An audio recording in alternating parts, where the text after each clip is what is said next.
Oke, bismillahirrahmanirrahim. Assalamualaikum warahmatullahi wabarakatuh. Alhamdulillahi rabbil alamin. Wassalatu wassalamu ala asrafil anbiya'i wal mursalin Sayyidina Muhammadin wa ala alihi wa ashabihi ajma'in. Amma ba'd. Alhamdulillah, pada kesempatan kali ini saya akan mempresentasikan atau saya akan menjelaskan menurut pemahaman saya tentang metode ilmiah. Oke, sebelum kita mengenai lebih dalam lagi metode ilmiah itu yang harus kita ketahui, itu lebih terdahulu itu ya pengertian secara istilahnya. Bahwasanya metode ilmiah terdiri dari dua kata, yaitu metode. Metode ialah berasal dari bahasa Yunani, yakni metodos, yang artinya cara menyelidiki atau cara penelitian.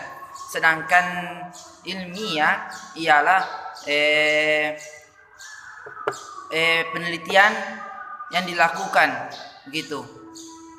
Penelitian yang dilakukan secara untuk mendapatkan hasil dari penelitian tersebut.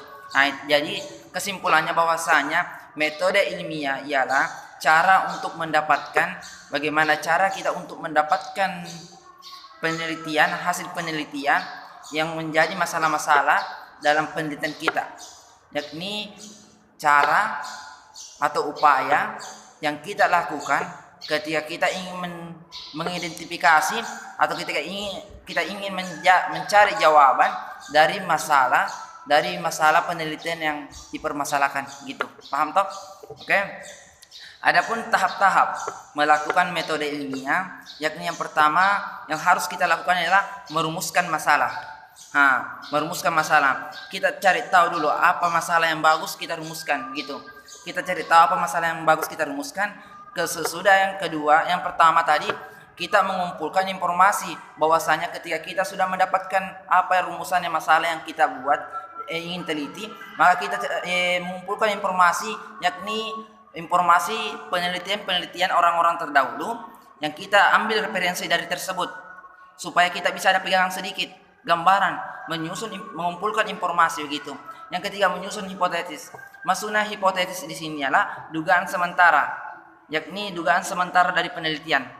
Kita susun dulu dari pengumpulan informasi-informasi tersebut tadi. Yang keempat itu melakukan percobaan. Ya, disinilah kita melakukan eksperimen. Maksudnya kita lakukan percobaan lah di sini. Yang kelima itu menganalisis data. Ketika kita sudah melakukan percobaan, kita analisis, kita kita semacam cari tahu, bukan simpulkan, cuma menganalisis data-data yang telah kita uji coba gitu, yang telah kita buat eksperimen begitu. Yang keenam itu membuat kesimpulan dari eksperimen dan penganalisan data. Itu biasanya penganalisan data itu menggunakan diagram supaya kita lebih mudah mengetahui perkembangan gitu atau hasil-hasil dari penelitian. Sesudah membuat kesimpulan. Ketika kita sudah membuat kesimpulan, yaitu tahap ketujuh itu yang mengomunikasikan hasil penelitian kita. Maksudnya kita komunikasikan penelitian kita ini kepada orang-orang supaya orang-orang tahu bahwasanya kita sudah dapat penelitian begini tersebut. Adapun kriteria yang disebut metode ilmiah ialah sesuatu yang fakta yang dapat terbukti hasilnya begitu, dapat dibuktikan, sesuatu yang fakta, bebas. Yang kedua, bebas dari opini atau bebas dari sangkaan-sangkaan. Makanya metode ilmiah ialah mendapatkan informasi yang fakta, yang betul-betul terjadi, yang betul-betul ada buktinya, bukan informasi yang tidak fakta, bukan informasi yang dibikin-bikin tidak ada bukti. Tapi metode ilmiah ini menerangkan atau memberikan bukti yang akurat sesuai dengan langkah-langkah yang tadi saya sebutkan, tahap-tahap yang saya sebutkan tadi tersebut. Begitu.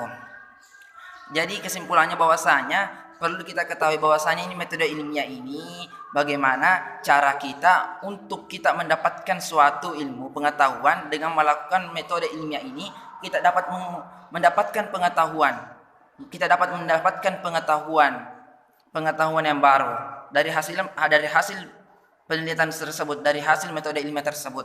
Adapun salah satu contoh dari metode ilmiah ini yakni rumus rumus tekanan dengan gaya begitu yang ada di pelajaran IPA biasanya begitu, tekanan.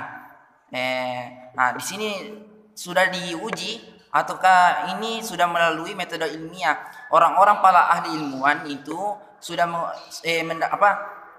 untuk mendapatkan cara tekanan ini, rumusan tekanan atau gaya ini, dia menggunakan metode ilmiah gitu. Makanya itu P berbanding lurus dengan T.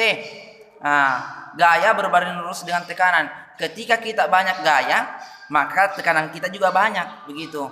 Jadi kalau orang ketika ia mempunyai banyak gaya ketika hidupnya, maka orang akan mempunyai banyak tekanan juga tersebut. Maka begitu.